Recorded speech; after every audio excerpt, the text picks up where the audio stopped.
আসসালামু আলাইকুম সবাইকে।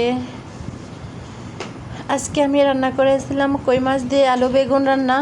তো ফ্রিজে আমার এই মাছটাই ছিল, তাই রান্না করলাম, তো আপনাদের সাথে একটু শেয়ার করলাম।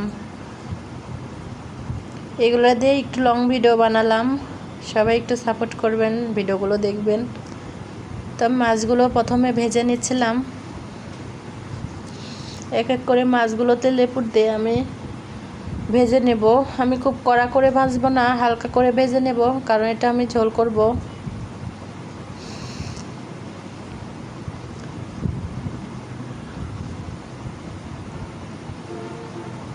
দেখুন মাছগুলো আমার ভাজা হচ্ছে।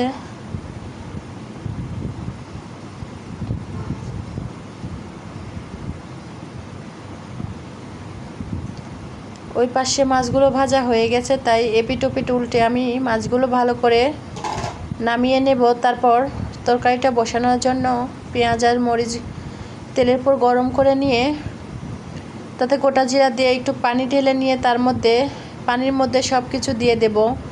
লবণ, মরিচের গুঁড়া, হলুদের গুঁড়া, ধনিয়া গুঁড়া এবং রসুন, পেঁয়াজ আর জিরা একসাথে মিক্স করে পাটা পেশা এই বাটা ঘষাগুলো আমি তরকারিতে দিয়ে দেব।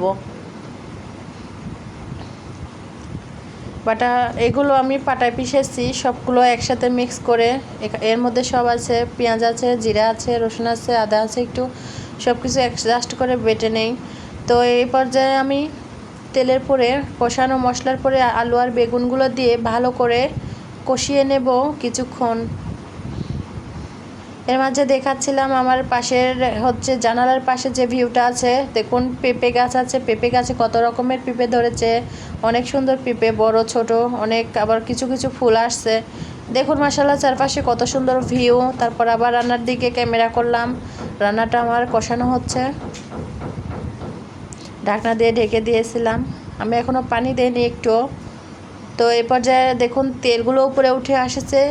আমি এখন অল্প পরিমাণ পানি দিয়ে দেবো, কারণ বেগুন তো সিদ্ধ হয় খুব তাড়াতাড়ি, আলু সিদ্ধ করতে একটু পানি দিতে হবে। তো অল্প পরিমাণ আমি একটু পানি দিয়ে দিয়েছিলাম।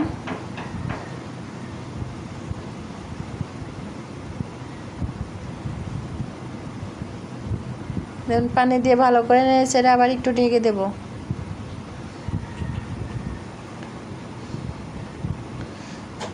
তারপর দেখুন আমি ঢেকে দিয়ে ঢাকনা তুলে ঝোল দিয়ে দিয়েছিলাম এবং তরকারিটা বলক উঠছে।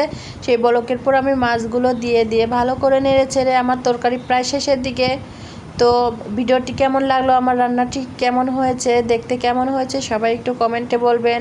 সবাই ভালো থাকবেন। তো আল্লাহ হাফেজ।